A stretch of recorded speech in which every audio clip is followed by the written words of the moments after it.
I don't know. I feel like sometimes videos just find you during certain times in your life when you need to watch them. I am somebody who does owe student loan debt to the college. This video popped up and exactly said this, the exact reason I'm not paying off 34,000 in student loans. So I'm guessing this is a person who's investing while also, paying off debt or whatever, or trying to pay off debt, but she says she's not going to pay it off. So I just want to see exactly why, how she structures her plan and how she's moving. So let's just go on and get straight into it, man. I know over here we dropping financial sauce. We are talking about the journey as well, and we're just trying to grow. So no judgment over here. Comment down below what y'all think I should react to next. Let's go ahead and get straight into it. I just paid off over $15,000 in credit card debt, and I did it all in 42 days. And I made a whole video about it. So if you haven't seen it, go and check out that video. And I got a lot of comments on that video, a lot of support. And then also some talks about like what's next, because that is not the only form of debt that I have. I do also have student loans. I have almost $34,000 in student loans. All of that is from graduate school. I was actually fortunate enough to have a full academic scholarship for undergrad, but I was not as lucky when it came to grad school. So I do have $34,000 in student loan debt. And so there were a lot of people saying, like, oh, well, you paid off your credit card so fast. Why don't you just do the same thing with the student loan and then be debt free, other than, my house, which was, which is a lot more than $34,000. Anyway, yeah. And so a lot of people have been saying that in theory, that is a solid plan, but in practice, it's not. And I'm going to talk about that in today's video. Now, before I talk about my actual like personal numbers, which I will talk about in just a second, I wanted to go over like a pretty general rule when it comes to things like this, because it can apply to anyone who is in debt. So I wanted to talk about this like overall framework. If your debt has an interest rate that is over 7%, then you should aggressively pay off that debt. You should pay it off as quickly as you can pay it off. Okay. However, if your debt has an interest rate that is less than 7%, you should first invest and then pay the minimums on your debt. Now, where Mm. did I get 7% from? Well, let's backtrack a little bit. So, the S&P 500, which is an index fund that tracks the performance of the top 500 companies in America, it has returned on average 10% every year over the last 100 years. And what that means is, let's say you invested $100. Well, if you kept it in the S&P 500 for a year, you would earn $10 on that $100, and then it would just keep compounding as the years go by. But that's what I mean when I say an average of 10%. But if you account for inflation, that average actually drops down to about 7%. So that's where I got that 7% that I said earlier. So, when it comes to paying off your debt, this is the question that you need to ask yourself. Is the guaranteed return that I would get from paying off this debt higher or lower than the money that I would make if I invested it in something like the S&P 500? So when you pay off debt, Mm. you're getting what's called a guaranteed return, and that is equal to the interest More rate that you money were to paying for invest. that debt. Mm. So something like a credit card that has really, really high interest rates, let's Dude, credit cards have the most insane interest rate. I know most of them on average probably have 30 or more. That's why I'm paying down on my credit card. Now I have two, one which I use like my debit card, but the other one is frozen. I'm not using it at all and I'm just paying on it aggressively each check. But once you eliminate that credit card debt and that 30%, or however many percent interest you're paying on it, and you use that money in order to invest, you're gonna see your portfolio grow up a whole lot faster. I like this 7% rule here that she is explaining. So I'm actually taking mental notes and I'm actually gonna write it down so I don't forget say it. it's So a let me credit go and do card that that. has like a 22% interest rate. If you pay that off, then your guaranteed return rate is 22%, which is why I wanted to aggressively pay off that credit card, because I can't actually remember what the interest rate was going to be once my 0% interest period was over. But I knew that it was going to be high. I knew it was going to be like in the 20% range. Yep. And with $15,000, actually it's like 15,400 something, that is a lot of money to be paying every month just in interest. So So let's just say, look, she's paying. Look, we're gonna go low. We're gonna go 20. She had $15,000 in credit card debt. So you're carrying this interest every month. This is money that you're losing out on saving and investing into yourself. So you take that 15,000, you multiply it by 20%. That's $3,000 in interest that you're sitting on each month. Multiply that by 12. Let's go, man. Before I get that mad. is why I aggressively paid it off. But what if the debt that you have is below that 7% threshold? In that case, the math is actually reversed. And so your money would actually work harder for you, meaning your money could make money on its own if you invested the money in the stock market Yep. versus paying off the debt so aggressively. Which brings us back to my situation of my student loans. So I have two student loans, and if I combined the interest rates on them, they would be like 5.8% for the interest rate of the student loans, which, you know, according to math, is less than 7%. So, according to this framework, it is like a better decision for me to, instead of focusing on paying off the debt so quickly, it would be better for me in the long run to actually invest the money. So, I know I said all of that. And for anyone who is a visual learner, just wait. I'm going to show you what that actually looks like. Perfect. Okay, let's go over some real numbers. And I have my iPad here so I can look at my notes. I have $34,000 in student loan debt, and that's at an average interest rate of 5.8%.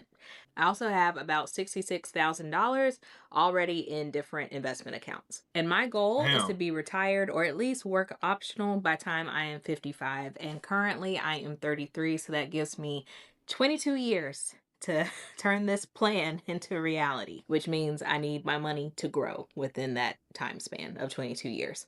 There have been some people saying that I should just aggressively pay off that $34,000 in student loans as quickly as possible. So let's look at a couple scenarios. One where I do that and I do pay. And one thing too, everybody's plan is different. We don't have to, go off of what other people say. I think that's why we trick ourselves out of our position because we are taking in too much of what another person is saying. Actually, view that person and see where they are in life, and then maybe, take it into consideration. It's always good to take things with a grain of salt. We can never know everything, and listening is how we can grow.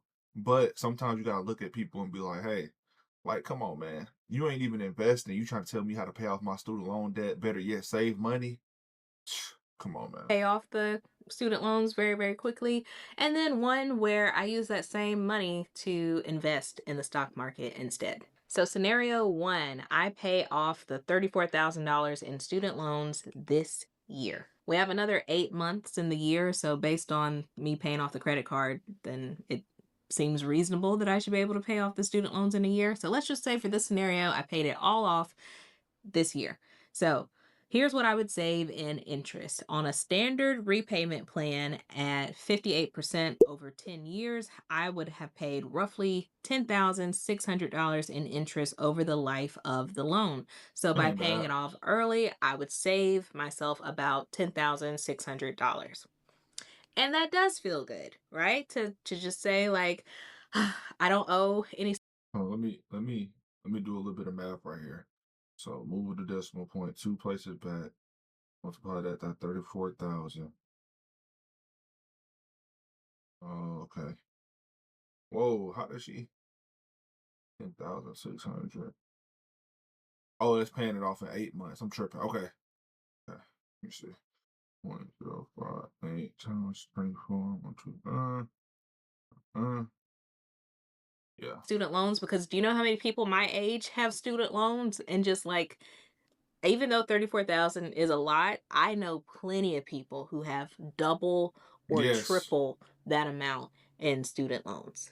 Like, I know people who have six figures worth of student loan debt. So it would be amazing to be able to say that I don't have student loans. But if I did that, let's look at what I gave up. So this is scenario two. I put that same $34,000 into my solo 401k. I'm self employed, which means I have access to what's called a solo 401k.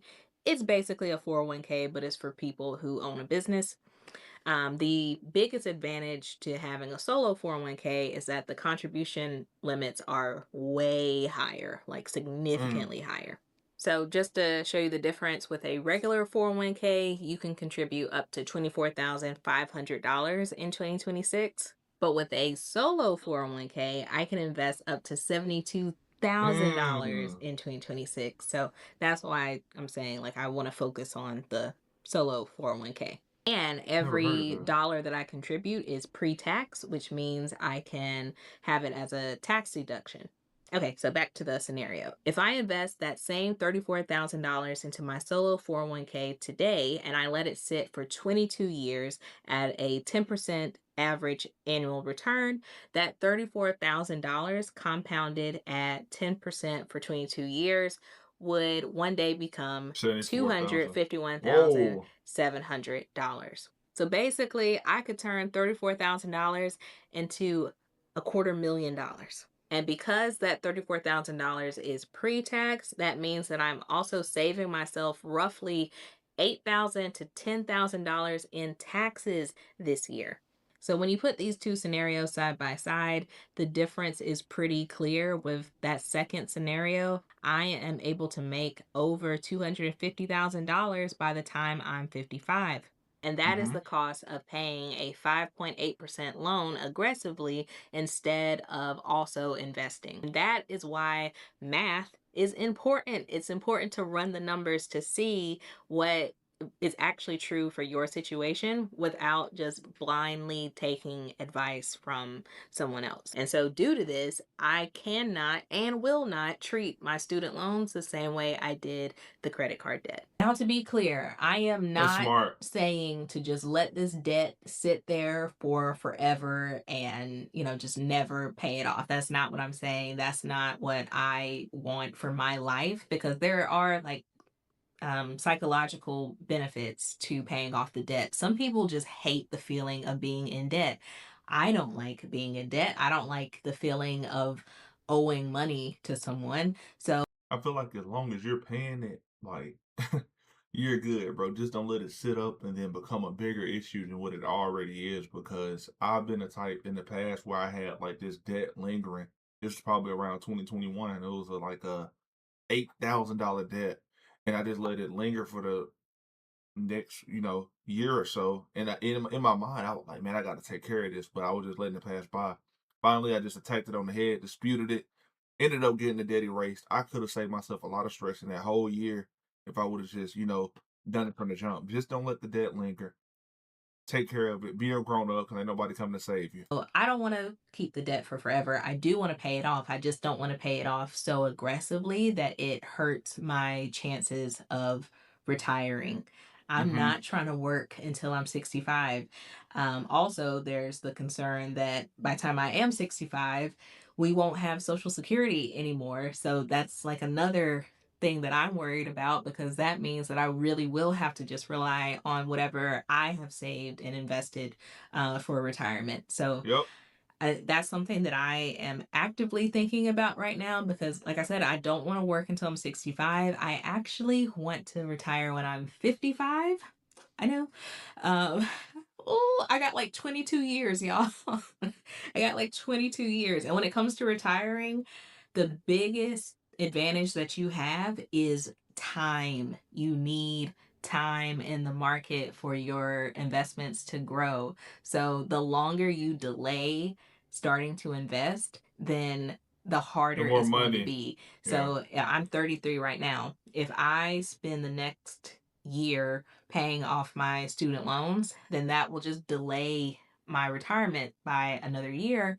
And also, it will mean that when I do start actually investing, I will have to work even harder. So, if you've never played around with an investment calculator, because, it's pretty human to avoid financial issues and just act like they don't exist. I've been there before, so no judgment. But If you can muster the courage to get an investment calculator and actually run through the numbers to see what it would take for you to be able to retire, in my case, I need millions. I need Same here. it'd be like a safe bet for like 2 million, but really I need closer to like $4 million, and I'm nowhere. I'm nowhere near there. So, yes, I said all that to say I still want to pay down the debt, but I don't want to sacrifice how much I can put into investments in order to say that I'm And don't forget too, man, you gotta take care of yourself on this journey to building wealth because if you have all this money built up and you're not taking care of your body, not exercising, eating right, doing what you're supposed to do, then there ain't even no point in going down this journey. You have to treat your body like the temple. Hey, sometimes I might have me a little sip of drink, you know what I'm saying? But I'm not making it a consistent thing. I still get up every day and go to the gym. I got my smart tracker ring on to track my steps and to make sure that I'm burning enough calories and everything. But just make sure that you taking care of yourself for sure because a lot of us get too tied into this money, man. For real, it's a lot simpler than we think. Along the journey of taking care of yourself, you will build wealth within yourself and in your bank account. debt free when it comes to the student loans. So this is the plan that I have for myself. I want to pay them off in 3 years. To be able to pay it off in 3 years can still be viewed as like a little ambitious, but it's not as ambitious as 42 days or even like 90 days, something like that. Hmm. It to me, that's like a clear window of a little more than 10,000 a year going towards the student loan. So being able to do it in 3 years.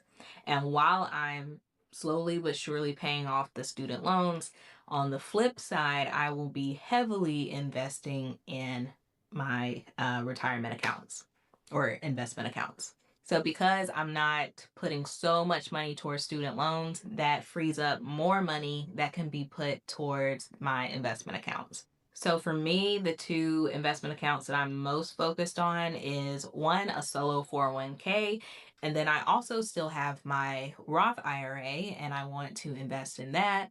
I want to invest in an HSA, and also I have a brokerage account. So there's lots of different ways that I can invest. I want to hit those investment goals first, and then if I'm lucky enough to still have some money left over, then I can speed up paying off the student loans.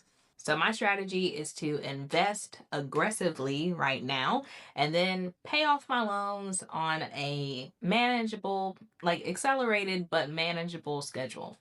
That The main thing that we should learn from this lady is to just have a plan. Don't be just sitting around and letting this stuff build up. Because I promise you, the stress that you're gonna feel is gonna be worse. You're gonna be going through it, man, for real. Just go on, get it out the way. You know you got debt. You know you grown as hell. Man, go and take care of it. Just build a plan. Don't overdo it if you can't. Like you gotta have money to survive, but you know what I'm saying? Just formulate a plan because you can't put an address. You can't like just open up a GPS and it knows where to go. You have to put the actual address in order to get to where you want to go, the actual coordinates and points. So the coordinates and points is you formulating a plan in order to free yourself up.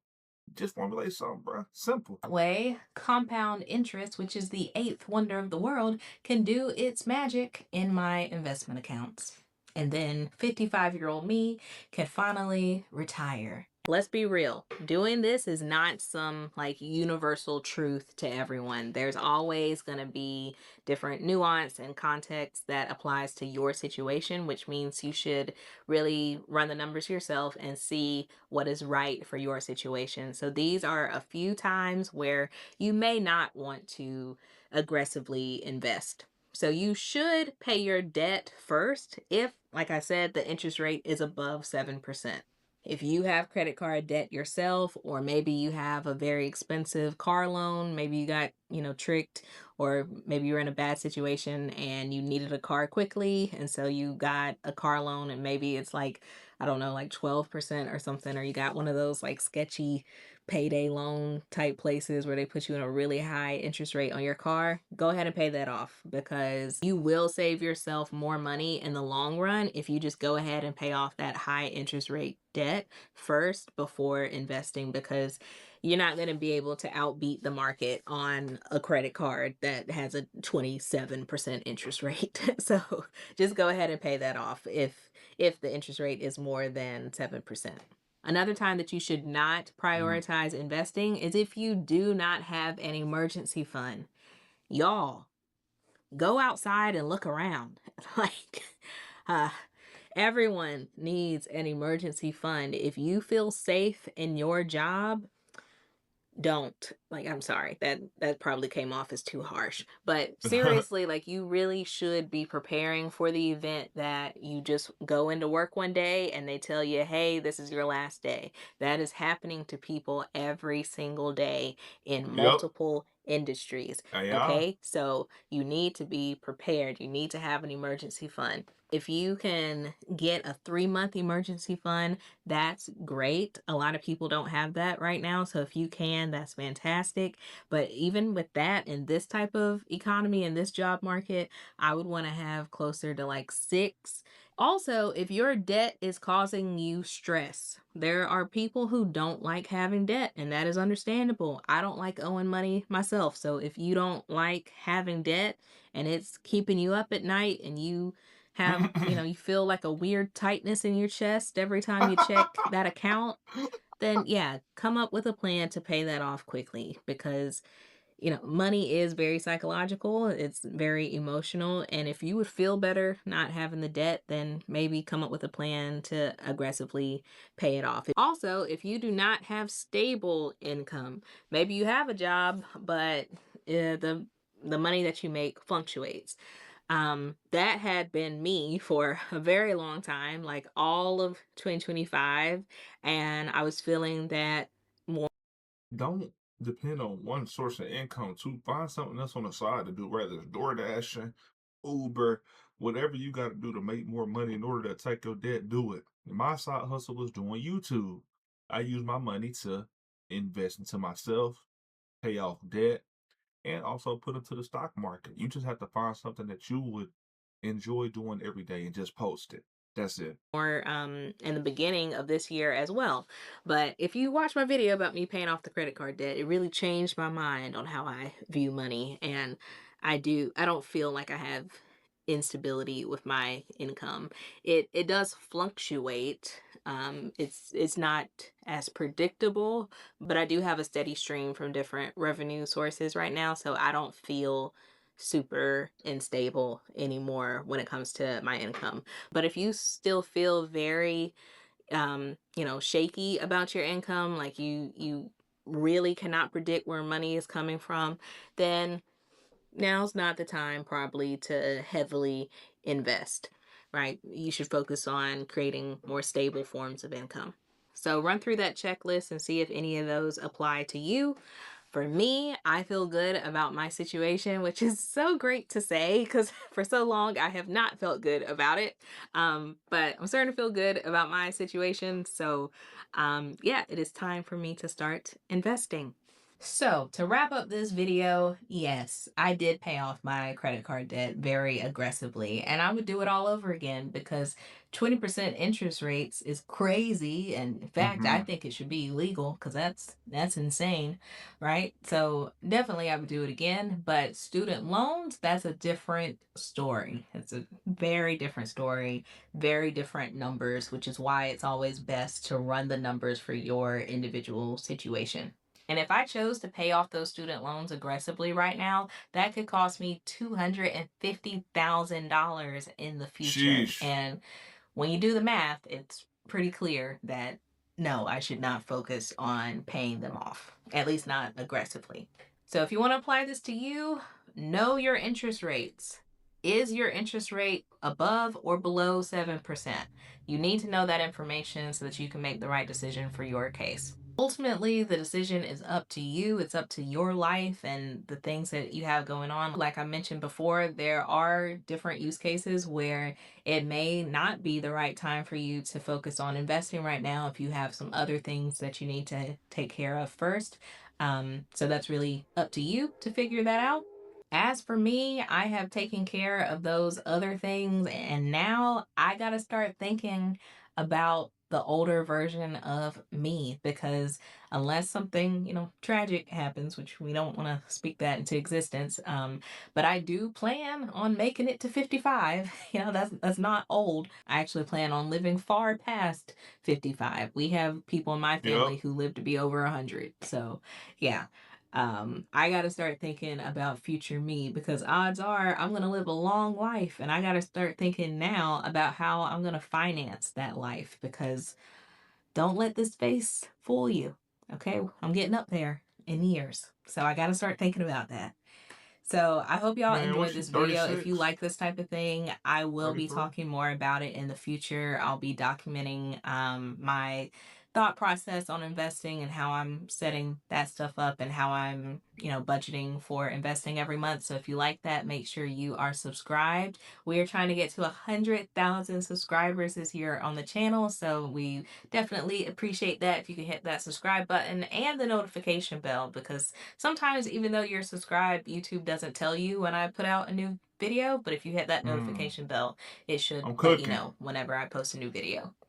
Also, if you are still watching, thank you. You're a real one. Drop like a money bag emoji in the comments so I know that you're still watching. But I hope you liked this video. Give it a thumbs up, and I will see you in the next one.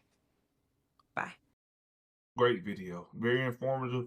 When I turn this video off, I will be going to get my interest rates on everything that I do have, and I will be using one of these calculators in order to see how much money I'm missing out on, because she just opened my eyes up, and now I can see my debt from a different lens. That's why it's always good to continue to educate yourself every day.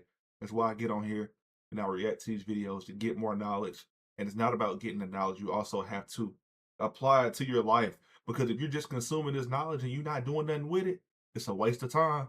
I hope y'all enjoyed this. Let me know what y'all think down below. Let me know if y'all have any student loan debt, credit card debt, car loans, mortgages, whatever y'all got. Let me know down below in the comment section. Let's talk it through. Let's make a plan and let's lock in. Y'all already know what to do. I'm out of here. Peace.